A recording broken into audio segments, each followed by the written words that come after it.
हमने जीवन का एक काफ़ी लंबा सफ़र तय किया है। कुछ पाया भी है और कुछ खोया भी।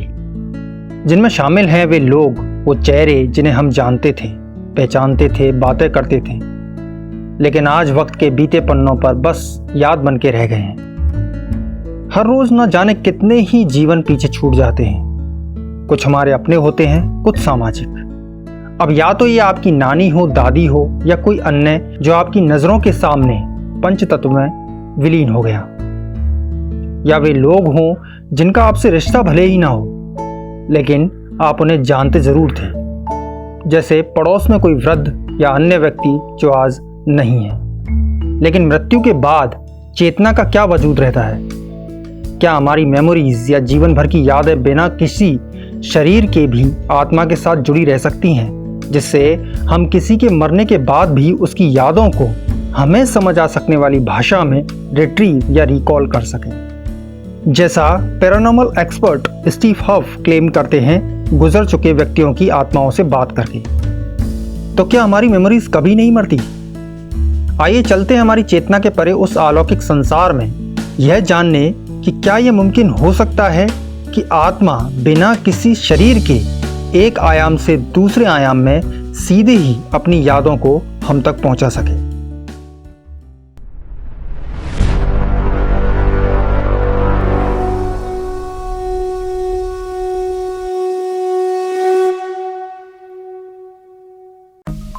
आप इन्हें जरूर पहचानते होंगे। ये कई तरह की स्टोरेज डिवाइसेस हैं जिसका इस्तेमाल हम कोई डेटा सेव करने के लिए करते हैं। लेकिन गौर करने वाली बात यह है कि इस सेव किए गए डेटा को हम तब तक प्राप्त नहीं कर सकते जब तक इसमें इलेक्ट्रिसिटी फ्लो ना हो। यानी इलेक्ट्रिसिटी या एनर्जी बेहद ज़रूरी है किसी इंफॉर्मेशन को रीड करके किसी ऐच्छिक परिणाम में बदलने के लिए। फॉर एग्जाम्पल, मान के चलिए हम इसमें आपका कोई फेवरेट सॉन्ग सेव करते हैं, तो इलेक्ट्रिसिटी इसमें बहकर इस सॉन्ग की इंफॉर्मेशन को जीवित कर संगीत या धुन के रूप में आपके कानों तक पहुंचाएगी। अब यदि हम इस गाने को चेंज कर दें तो भी प्रोसेस तो यही रहेगा, बस आप तक पहुंचने वाला परिणाम बदल जाएगा। यानी इस बार आप एक नया सॉन्ग सुन रहे होंगे। तो यदि आप यहाँ बारीकी से ऑब्जर्व करें तो किसी एक खास रिजल्ट को पूरा करने के लिए 4 चीज़ें अलग अलग रूप से काम कर रही हैं। पहली है एनर्जी, दूसरी है बॉडी, तीसरी है इंफॉर्मेशन और चौथा है इन तीनों के जरिए बनने वाला रिजल्ट। अब हम इन तीनों चीज़ों में से मान के चलिए बॉडी को हटा दें, तो इलेक्ट्रिसिटी फ्लो किस में होगी? और जब इलेक्ट्रिसिटी ही नहीं बहेगी तो इंफॉर्मेशन रिजल्ट में बदलेगी कैसे? ठीक इसी प्रकार हमारा शरीर और आत्मा का रिश्ता है। हम जीवन भर यादों को सहेजते हैं अपने दिमाग में, चीज़ों के रंग रूप आकार को याद रखते हैं, स्वाद खुशबुओं को महसूस करते हैं। कभी सोचा है हम ऐसा कैसे कर पाते हैं? जब भी कभी एक जीवित शरीर किसी परिणाम को देखता है तो वह यानी उसका दिमाग उसके एनवायरनमेंट यानी संसार में अब तक इकट्ठा की गई जानकारियों से जोड़कर उसे पहचानता है, और इसमें मदद करती है एक शरीर में बहती समय की ऊर्जा, जिसे आप आत्मा कहते हैं। ठीक इस डिवाइस की तरह जिसमें इलेक्ट्रिसिटी बहकर इसमें डाली गई जानकारियों को सजीव करती है, तो आपका दिमाग पहले से मौजूद संगीत और शब्दों की जानकारियों से आप तुरंत इसे एक गाने के रूप में पहचानने लगते हैं। ठीक इसी प्रकार हमारी आत्मा या ऊर्जा हमारी चेतना को सजीव कर किसी परिणाम को हमारी जानकारियों के अनुसार पहचानने की काबिलियत देती है। अब यदि हम इस परिणाम को किसी ऐसे परिणाम में बदल दें जिसके बारे में आपको जानकारी ना हो, तो आपकी ऊर्जा तो उस परिणाम की रूपरेखा आप तक पहुंचाएगी, परंतु आपका दिमाग के पास उस परिणाम के बारे में कोई जानकारी ना होने के कारण आप इसे पहचान नहीं पाएंगे, जब तक कि उसकी सही जानकारी आपको ना पता चल जाए। यहाँ गौर करने वाली बात यह है कि ऊर्जा तो मात्र सामने मौजूद परिणाम की जानकारियों को पहचानने में मदद कर रही है, ना कि उस परिणाम का अर्थ समझने में।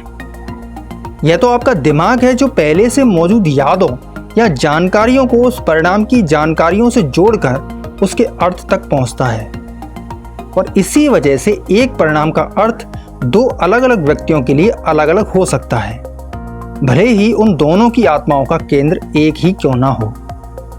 फॉर एग्जाम्पल, किसी को स्विमिंग बहुत पसंद है तो दूसरे को पानी से डर लगता है, और जीवन के ये अलग अलग अनुभव यादें सहेजी जाती हैं हमारी दिमाग में मौजूद न्यूरॉन्स के बीच होते कनेक्शंस के बीच, और इन न्यूरॉन्स के संचारों के पीछे छुपी रहती है हमारी आत्मा का वह केंद्र, वह भाग जहां होते बदलावों से हमारे जीवन के भविष्य की नींव रखी जाती है, जिसे कहते हैं सेकेंडरी इंफॉर्मेशन। जहां मौजूद अरबों इंफॉर्मेशंस आपके जीवन में मिलने वाले परिणामों और घटनाओं के प्रभाव और इन प्रभावों के प्रति आपके द्वारा किए गए कर्मों के अनुसार खुद की ऊर्जा में बदलाव कर आपस में यूनिक संबंध स्थापित कर अपनी प्राइमरी इंफॉर्मेशन यानी आपके शरीर, आपके दिमाग के लिए इस पल चेतना का निर्माण करती है।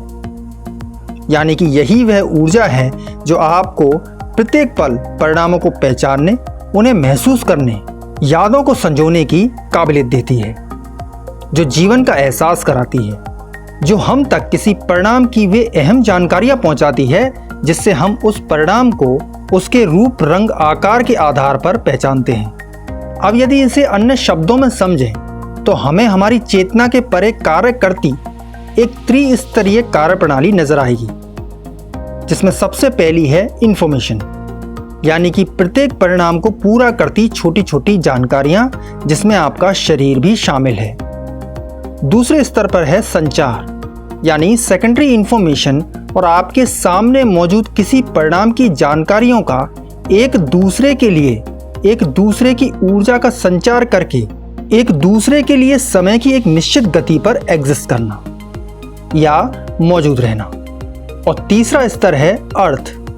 इन संचारों को किसी शरीर या दिमाग के द्वारा पहले से मौजूद जानकारियों के आधार पर उसके रंग, रूप, आकार, संबंध, भाषा इत्यादि के आधार पर उसके संपूर्ण रूप का ऑब्जर्वेशन करना, और इस ऑब्जर्वेशन से आपके अनुभव के आधार पर सेकेंडरी इंफॉर्मेशन को लगातार एक रिटर्न फीडबैक या प्रतिपुष्टि उपलब्ध कराना, जिससे यहाँ मौजूद इंफॉर्मेशन में वे बदलाव मुमकिन हो सकें जो संचारों को और बेहतर बनाकर आपके जीवन के अर्थ को उन परिणामों की ओर ले जा पाए जो आपके लिए बेहतर हो या जो भविष्य को बेहतर बनाएंगे।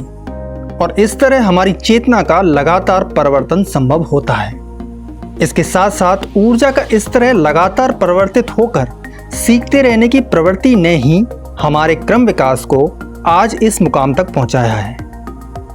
खैर, अब जैसा यह मॉडल हमें दिखाता है कि कैसे एक शरीर ऊर्जाओं के बीच होते संचारों को भौतिक संसार में उपलब्ध जानकारियों के अनुसार अपने हित में किसी संपूर्ण परिणाम की रूपरेखा में बदलता है, परंतु मृत्यु होने पर, खासकर ऐसी मृत्यु जहां ऊर्जा तेजी से शरीर छोड़ती है, जैसे किसी हादसे में या आत्महत्या के कारण हुई मृत्यु, जिससे शरीर से जुड़ी सभी भौतिक जानकारियां नष्ट हो जाती हैं, रह जाती है तो बस उस शरीर से जुड़ी सेकेंडरी इंफॉर्मेशन में अब तक हुए बदलावों की कहानी, जो किसी परिणाम को उसके संपूर्ण रूप में नहीं बल्कि ऊर्जा के बीच होते संचारों से पहचानती है, जिसे यदि अब यानी मृत्यु होने पर किसी परिणाम की शक्ल दे भी तो देख पाएंगे कि इन संचारों से हजारों से ज्यादा परिणाम संबंध रख सकते हैं। जैसे ये रेत के कण, क्या आप बता सकते हैं ये रेत के कण किस परिणाम का हिस्सा थे? क्योंकि यदि इन्हें एक मूर्ति में जड़ दिया जाए तो ये एक मूर्ति को पूरा करेंगे,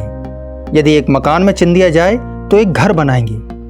कहने का मतलब यह है कि भौतिक संसार में किसी परिणाम को हम उस परिणाम की पहले से मौजूद जानकारियों के आधार पर तैयार करते हैं, और इन्हीं जानकारियों के आधार पर हम उसके रंग, रूप, आकार, संबंध, भाषा इत्यादि से जोड़कर उसका ऑब्जर्वेशन करते हैं।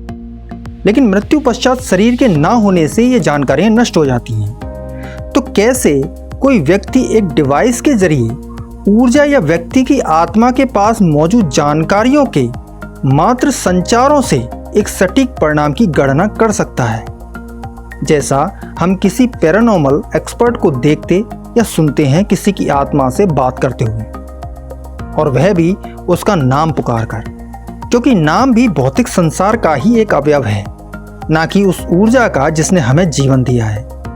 इसे आप कुछ यूं समझिए कि अभी जिस ऊर्जा ने आपके मोबाइल को चार्ज किया, थोड़ी देर बाद उसी ऊर्जा ने आपको कंप्यूटर पे एक गेम खिलाया। तो यहाँ मोबाइल और कंप्यूटर ये दो नाम हमारे लिए हैं, ना कि उस ऊर्जा के लिए जिसने एक को चार्ज किया तो दूसरे में सुंदर ग्राफिक्स तैयार किए।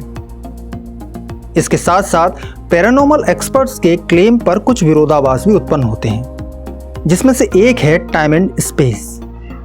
हमारे लिए समय की एक निश्चित गति है, जिस वजह से एक संपूर्ण बॉडी के रूप में इस पूरे ब्रह्मांड में हमारी एक स्थिति हमेशा तय रहती है। परंतु मृत्यु होने पर ऊर्जा क्वांटम मैकेनिक्स में ठीक उस पार्टिकल की तरह है जिसकी गति, दिशा और स्थिति तय नहीं की जा सकती। तो फिर कैसे कोई व्यक्ति किसी स्पेसिफिक ऊर्जा को एक डिवाइस के जरिए समय के सभी आयामों में खोज सकती है? हालांकि इन्फिनिटीज के जरिए यह मुमकिन हो सकता है, परंतु इन्फिनिटीज को आत्मा का नाम देना गलत होगा। और दूसरा सबसे बड़ा विरोधाभास है खुद सेकेंडरी इंफॉर्मेशन।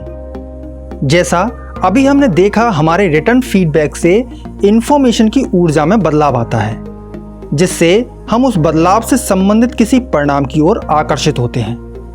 मृत्यु होने पर यही बदलाव लिए इंफॉर्मेशन अगली पीढ़ी को जन्म देकर क्रम विकास को आगे बढ़ाती है।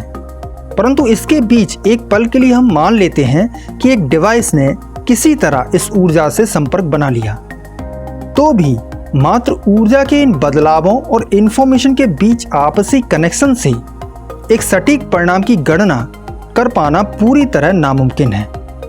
जैसा हमने अभी इस रेत के उदाहरण में देखा, आप मात्र कणों को देखकर पूरी सटीकता से यह नहीं कह सकते कि ये कण एक मूर्ति का हिस्सा थे या एक मकान के।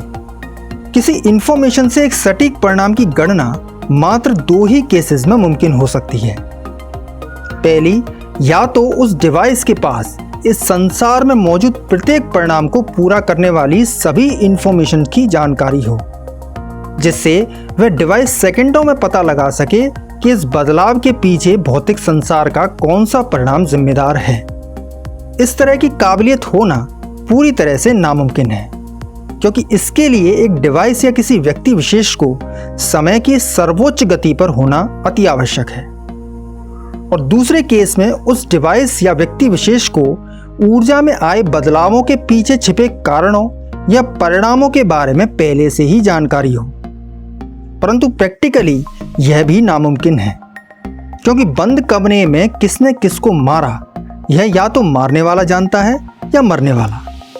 अब पैरानॉर्मल एक्सपर्ट्स या तांत्रिक व्यक्ति कितने सही हैं, कितने गलत, यह हम आप पर छोड़ते हैं। लेकिन हाँ, कुछ अनकही दास्तान, कुछ इच्छाएं, प्रतिशोध की आग आज भी दफन है इतिहास के पन्नों में।